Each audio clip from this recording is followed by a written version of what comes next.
नमस्कार प्रिय विद्यार्थियों। 12वीं कक्षा में हिंदी विषय में हम पढ़ रहे थे गद्य विधा यानी कि गद्य भाग। और गद्य भाग में हम इससे पहले पहलवान की ढोलक पाठ को पूरा किया था। पहलवान की ढोलक एक कहानी थी, उसको हमने पूरा पढ़ा, उसके प्रश्नों पर चर्चा की।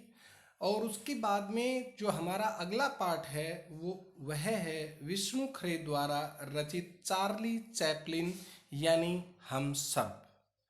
देखिए प्यारे विद्यार्थियों, चार्ली के बारे में विष्णु खरे ने कितना कुछ लिखा है। सबसे पहले आइए हम एक बार विष्णु खरे के बारे में थोड़ा सा जान लेते हैं। उसके बाद हम उसके पाठ में आएंगे और समझेंगे कि चार्ली कैसी शख्सियत थे, कैसे उनके अंदर हुनर गुण थे, जो एक साधारण व्यक्ति से किस तरह से असाधारण व्यक्ति बने और पूरे भारत में ही नहीं विश्व में अपनी एक बहुत बड़ी पहचान बनाई।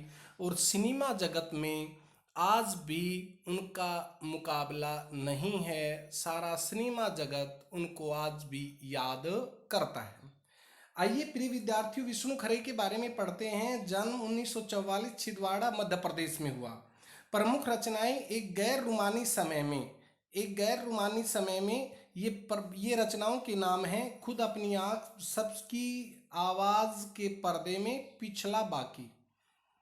कविता संग्रह है और आलोचना की पहली किताब आलोचना सिनेमा पढ़ने के तरीके, सिने आलोचना यानी कि किसी रचना के बारे में उसकी आलोचना समालोचना कर देना। मरु प्रदेश और अन्य कविताएं, टी एस इलियट, ये चाकू समय, अत्यंता, योझेफ, कालेवाला, फिनलैंड का राष्ट्र काव्य अनुवाद। प्रमुख पुरस्कार, देखो पुरस्कार कैसे लिखा जाता है। पुरस्कार रे आदर्श, रघुवीर सहाय सम्मान, हिंदी अकादमी, दिल्ली का सम्मान, शिखर सम्मान, मैथिली शरण गुप्त सम्मान, फिनलैंड का राष्ट्रीय सम्मान, Knight of the Order of the White Rose, ये सब उनको सम्मान मिले थे। और क्या लिखा उन्होंने अपनी रचनाओं की सबसे खूबसूरत पंक्तियां। ये पंक्तियां आपको हर लेखक की ऐसी पंक्तियां मिल रही हैं जिसको प्यारे विद्यार्थियों अपनी जो रजिस्टर कॉपी बना रखी है उसमें सबसे ऊपर लिखना है। हर कलाकृति, रचना, बनावट जितनी वह पढ़ी जाती है, सुनाई या दिखाई देती है, उससे कहीं ज्यादा होती है। उसके गहन भाव में जाने की आवश्यकता होती है। यानी कि लिखने वाले ने कितना सुंदर तरीके से लिखा होगा, कितने गहन भाव, गूढ़ भाव लिखे होंगे। और फिल्म को लेकर शायद यह कुछ अधिक सत्य है। और फिल्म जगत के अंदर, सिनेमा जगत के अंदर, मूवी के अंदर ये कुछ बात ज्यादा ही तर्क संगत साबित होती है। समकालीन हिंदी कविता, समकालीन ठीक वर्तमान दौर के आलोचना में विष्णु खरे एक विशिष्ट हस्ताक्षर है। बहुत बड़ी हस्ती है, बहुत बड़े विशिष्ट हस्ताक्षर है, मतलब बहुत बड़ी हस्ती है, एक ऐसी व्यक्तित्व है। उन्होंने हिंदी जगत का अत्यंत गहरी विचार पर कविताएं दी हैं। तो साथ ही बेबाक आलोचनात्मक लेख भी दिए हैं। विष्णु आलोचनात्मक लेख दिए हैं। और इसके बाद में उन्होंने हिंदी जगत सीमा अत्यंत गहरी चिंता पर कविताएं दी हैं। तो साथ ही बेबाक आलोचनात्मक लेख भी दिए हैं। विश्व साहित्य का गहन अध्ययन उनके रचनात्मक और आलोचनात्मक लेखन में पूरी रंगत, सौंदर्यता से साथ दिखलाई पड़ता है। विश्व सिनेमा के भी वे गहरे जानकार हैं। विश्व सिनेमा, हॉलीवुड के बहुत जानकार हैं और पिछले कई वर्षों से लगातार सिनेमा की विधा पर गंभीर लेखन करते रहे। 1971 से 73 के अपने विदेश में चले गए के दरमियान में, के अंतराल में उन्होंने तत्कालीन चेकोस्लोवाकिया की राजधानी प्राग के प्रतिष्ठित फिल्म क्लब की सदस्यता प्राप्त कर संसार भर की सैकड़ों उत्कृष्ट बहुत बढ़िया फिल्में देखी। यहाँ से सिनेमा लेखन को वैचारिक गरिमा और गंभीरता देने में उनका सफर शुरू हुआ। Dinman, Navbharat Times, the Pioneer, the Hindustan, Jansatta, Dainik Bhaskar, हंस, कथादेश। हंस बहुत पुरानी जो पत्रिका चलती आ रही है, जैसी पत्र पत्रिकाओं में उनको सिनेमा विशेषक लेखक प्रकाशित होता रहा है। वे उन विशेषज्ञों में से हैं जिन्होंने फिल्म को समाज, समय और विचारधारा के आलोक प्रकाश में देखा है तथा इतिहास, संगीत, अभिनय, निर्देशन की बारीकियों के सिलसिले में उनका उसका विश्लेषण किया है।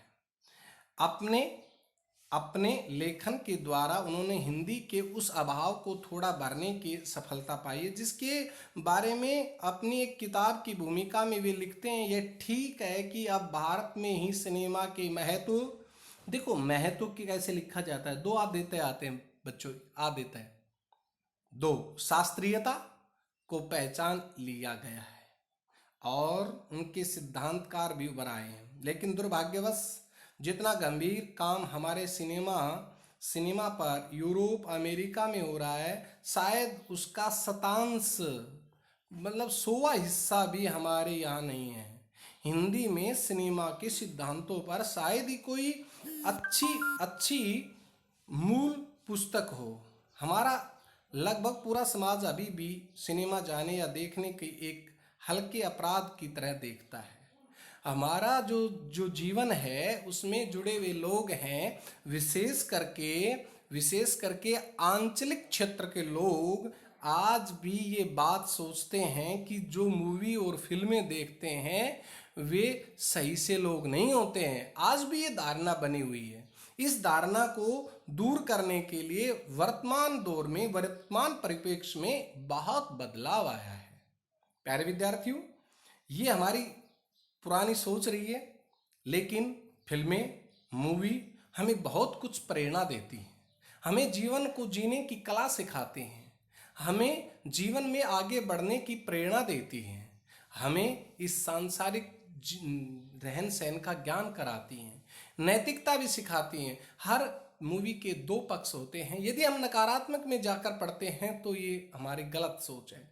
हमें सदा सकारात्मक और पॉजिटिव सोच करके उसके भाव को स्वीकार करना चाहिए।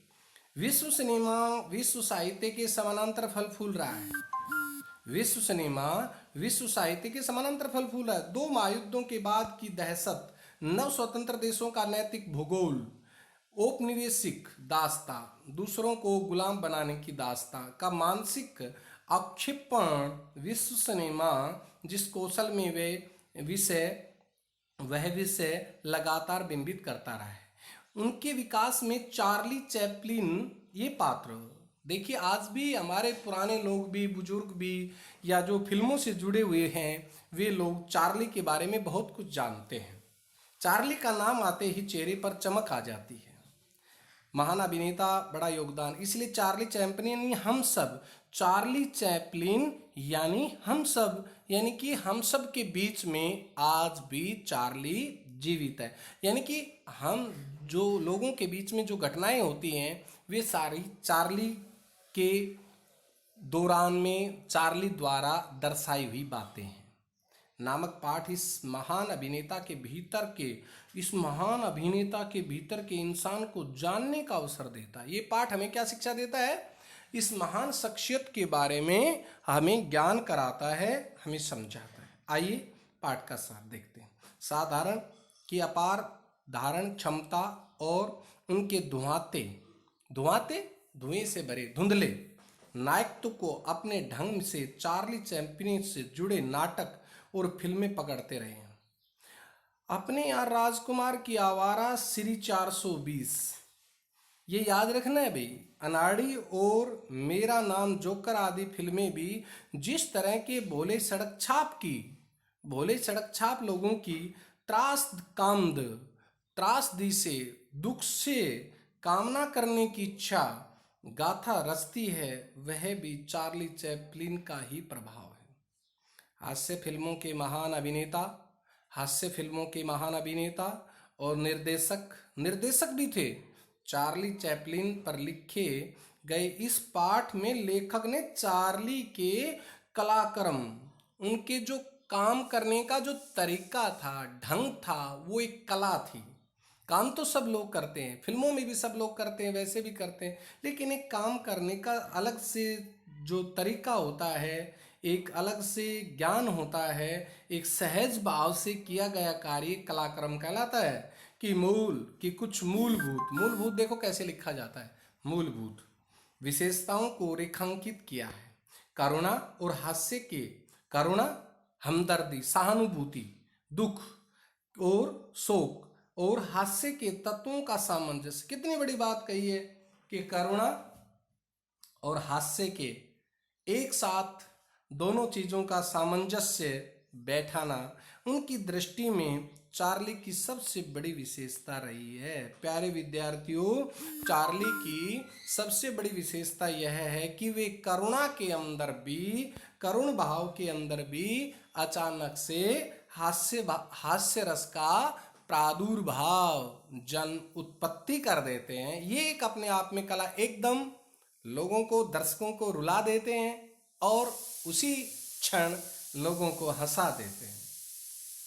और मेल की कोई परंपरा नहीं रही। चार्ली चैपलिन की लोकप्रियता यह तय करती है कि कला स्वतंत्र होती है, कला स्वतंत्र होती है, कला के अंदर स्वतंत्रता पाई जाती है। वो अपने अंदर एक अंदर का भीतरी गुण होता है और वो अंतरंग गुण बाहर निकालने में ही कला है, बाहर निकालना ही कला है, बनती रही नहीं। एक से एक हास्य कलाकार हुए, पर वे चैपलिन की तरह हर देश, हर उम्र और हर स्तर के दर्शकों को पसंद नहीं बन पाए। इसका कारण शायद यह है कि चार्ली ही वह शख्सियत हो सकता है, वह व्यक्तित्व हो सकता है जिसमें सबको अपनी छवि दिखती है। वे किसी भी संस्कृति को विदेशी नहीं लगते हैं, किसी भी संस्कृति में विदेशी, यानी कि जहां भी देखो, इसीलिए तो कहा है कि यानी हम सब, चार्ली हम सब लोगों के बीच में हैं। यह पूरा पाठ चार्ली चैपलिन किसी जादू की व्याख्या का एक प्रयास है। चार्ली चैपलिन की इसी जादू, उसकी जो फिल्मों में कलाकारी है, कलाक्रम है, वो एक जादू है और व्याख्या करने का एक प्रयास है, बहुत बड़ा प्रयास, सफल प्रयास है। प्रिय विद्यार्थियों, यहाँ पर आते हैं चार्ली चैपलिन यानी हम सब। चार्ली चैपलिन हम सब लोगों के बीच रहते हैं। यदि यह वर्ष चैपलिन की जन्म शती का न होता तो भी चैपलिन के जीवन का एक महत्वपूर्ण वर्ष होता। यदि यह वर्ष चैपलिन की जन्म शती का, जन्म के 100 साल का न होता तो भी चैपलिन के जीवन का एक महत्वपूर्ण वर्ष होता। बहुत बड़ी बात है, क्योंकि आज उसकी पहली फिल्म मेकिंग ए लिविंग के 75 वर्ष पूरे होते हैं। 75 वर्ष, 75 ईयर्स पूरे होते हैं। पौन शताब्दी में चैपलिन की कला दुनिया के सामने है और 5 पीढ़ियों को मुग्ध कर चुकी है। समय, भूगोल और संस्कृतियों की सीमाओं से खिलवाड़ करता हुआ चार्ली आज भारत के लाखों बच्चों को हंसा रहा है, लाखों बच्चों को हंसा रहा है आज भी। यानी कि वर्तमान दौर में, वर्तमान हमारे अभिनेता भी चार्ली से बहुत कुछ सीख लेते हैं, उसे अपने बुढ़ापे तक याद रखेंगे। पश्चिम में तो बार बार चार्ली का पुनर्जीवित जीवन होता ही है, यानी कि हर बार चार्ली के ऊपर कुछ नया बनता है, नया कार्य होता है पश्चिम में। ये एक सबसे बड़ी विशेषता है। विकासशील दुनिया में जैसे जैसे टेलीविज़न और वीडियो का प्रसार हो रहा है, टेलीविज़न और वीडियो का जितना एक बहुत बड़ा दर्शक वर्ग नए सिरे से चार्ली को घड़ी सुधारते, किन किन कामों में देखो, घड़ी सुधारते या जूते खाने की कोशिश करते हुए देख रहा है। चैपलिन की ऐसी कुछ फिल्में या इस्तेमाल न की गई रीलें भी मिली हैं जिसके बारे में कोई जानता था। अभी चैपलिन पर करीब 50 वर्षों तक काफी कुछ कहा जाएगा, काफी कुछ कहा जाएगा, यानी कि कितने वर्षों तक, 50 वर्षों तक आगे भी बहुत कुछ कहा जाएगा। और उसकी फिल्में भावनाओं पर टिकी हुई है, बुद्धि पर नहीं है। भावनाओं पर टिकी हुई है, बुद्धि पर नहीं टिकी हुई। ये बात प्रश्न बनेगा प्यारे विद्यार्थियों आपके लिए। उनकी फिल्में भावनाओं पर टिकी हुई है, बुद्धि पर नहीं है। बुद्धि पर काम नहीं करती हैं, भावना यानी कि दिमाग से नहीं, भावनाओं को जागृत करने का काम करती हैं। ये आपके लिए क्वेश्चन बनेगा कि बताइए चार्ली चैपलिन की फिल्में किस तरह से भावनाओं पर टिकी हुई है, न कि बुद्धि पर। बुद्धि से काम नहीं लिया, भावनाओं को जागृत करने का काम किया है। Metropolis, the Cabinet of the Doctor Caligari, the Rowan Seal, Last Year in Marienbad, the Sacrifice जैसी फिल्में दर्शक से एक उच्च स्तर एहसास की मांग करती हैं। चैपलिन का चमत्कार यही है कि उनकी फिल्मों को पागल खाने के मरीजों, विकल मस्तिष्क जो दिमाग से पागल हैं, लोगों से विक्षिप्त हैं, लेकर आइंस्टाइन जैसे महान प्रतिभा वाले व्यक्ति तक कहीं एक स्तर पर और कहीं सूक्ष्मतम रसास्वादन के साथ देख सकते हैं। चैपलिन ने न सिर्फ फिल्म कला को लोकतांत्रिक बनाया, ये प्रश्न बनेगा आपके लिए। चैपलिन ने न सिर्फ फिल्म कला को लोकतांत्रिक बनाया, बल्कि दर्शकों की वर्ग और वर्ण व्यवस्था को तोड़ा है। जो हमारे समाज में भेदभाव कर रखा है, जो वर्णों में वर्गों में बांटा हुआ है, उसको भी तोड़ दिया है। उसने जाति पाति का कोई ध्यान नहीं रखा है। जाति पाति से दूर हट करके, वर्ण व्यवस्था से दूर हट करके, वर्ग व्यवस्था से दूर हट करके उन्होंने काम किया और फिल्म कला को लोकतांत्रिक, सबके लिए उपयोगी, सबके लिए हमेशा काम आने वाली बातें सिद्ध की, लोकतांत्रिक बना दिया, आम आदमी की पहुंच और आम आदमी के लायक बना दिया। यदि दर्शकों का वर्ग और व्यवस्था को तोड़ा, यह कारण नहीं है कि जो भी व्यक्ति समूह या तंत्र गैर बराबरी नहीं मिटाना चाहता है, वह अन्य संस्थाओं के अलावा चैपलिन की फिल्मों पर भी हमला करता है। यानी कि जो लोग इस संसार में, इस समाज में, इस भारतवर्ष में इस जातिवाद को नहीं मिटाना चाहते, जातिवाद को रखना चाहते हैं, जातिवाद को नहीं तोड़ना चाहते, वे चैपलिन की फिल्मों पर व्यंग कसते हैं, उन्हें अच्छा नहीं मानते हैं, क्योंकि उनको जातिवाद से, उनको इस प्रकार के कार्यों से, वर्ग व्यवस्था से, वर्ण व्यवस्था से बहुत फायदा है। चैपलिन भीड़ का वह बच्चा जो इशारे से बतला देता है कि राजा भी उतना ही नंगा है जितना मैं हूं। देखिए कितनी अच्छी बात कही है। यहाँ पर विष्णु खरे जी ने बहुत बढ़िया बात कही है। ये पैरा प्रश्न छांटने के लिए भी आता है प्यारे विद्यार्थियों, कि जितनी मेरे अंदर कमी है, उतनी राजा के अंदर भी कमी होती है। राजा से भी जितनी मेरे से गलती होती है, उतनी राजा से भी गलती होती है। राजा और प्रजा में ज्यादा अंतर नहीं होता है। उसने बता दिया है, ये समझा दिया है, और इस बात को सभी लोगों ने बखूबी स्वीकार किया है। जितना मैं हूं उस भीड़ पर हंस देती है, जितना मैं नंगा हूं, नंगे से अभिप्राय बहुत सारी कमियां, बहुत सारी विकृतियां, बहुत सारे जो दोष हैं, वे सब उतने ही राजा में है। भीड़ हंस देती है। कोई भी शासक या तंत्र जनता का अपने ऊपर हंसना पसंद नहीं करता है। कोई भी शासक या तंत्र, बिल्कुल सही बात है, वो जनता के द्वारा इस तरह से व्यंग, हास, परिहास, हंसना, मजाक बिल्कुल पसंद नहीं करता है। एक परित्यक्ता, एक त्यागी हुई स्त्री, ध्यान से देखें, एक परित्यक्ता कैसे लिखा जाता है, दूसरे दर्जे की स्टेज अभिनेत्री का बेटा होना, बाद में ब्याहव्य गरीबी, डरावनी गरीबी, बहुत डरावनी गरीबी। उनके यहाँ पर ये बात आती है कि जो चार्ली चैपलिन थे, उनका जो व्यक्तित्व था, उनका जीवन किस प्रकार का था बचपन में। तो देखिए प्यारे विद्यार्थियों, यहाँ पर दूसरे दर्जे की स्टेज अभिनेत्री का बेटा, बाद में ब्याहव्य गरीबी और माँ के पागलपन से संघर्ष करना। माँ भी पागल हो गई थी। जीवन में कितने संघर्ष किए हैं, कितने संघर्षों से जूझा है। साम्राज्य, औद्योगिक क्रांति, पूंजीवाद तथा सामंतशाही से मगरूर पूरी तरह से इन सब समस्याओं से पूरी तरह से जूझना। क्या? साम्राज्य, माँ घर की स्थिति सही नहीं है, घर में माँ की स्थिति सही नहीं है, पारिवारिक स्थिति सही नहीं है। देखिए कितनी विकट परिस्थितियों में अपने आप को एक बहुत बड़ा सफल व्यक्ति बनाया उन्होंने।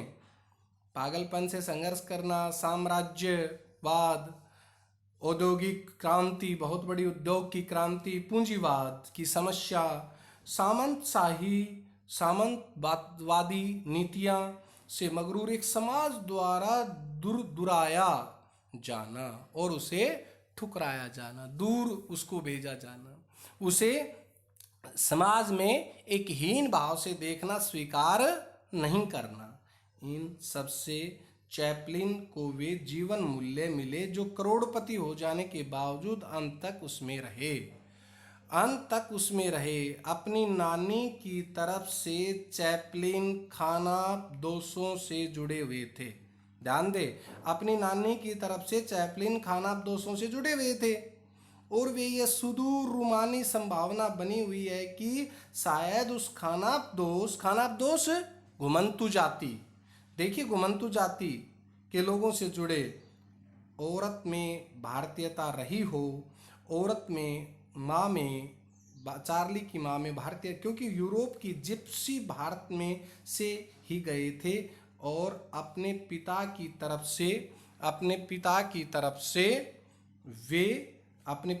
तरफ से यहूदी वंशी थे। इन जटिल परिस्थितियों ने चार्ली को हमेशा एक भारी घुमंतु चरित्र बना दिया था। वे कभी मध्यम वर्गीय, बुर्जुआ या उच्च वर्गीय जीवन मूल्य न अपना सके।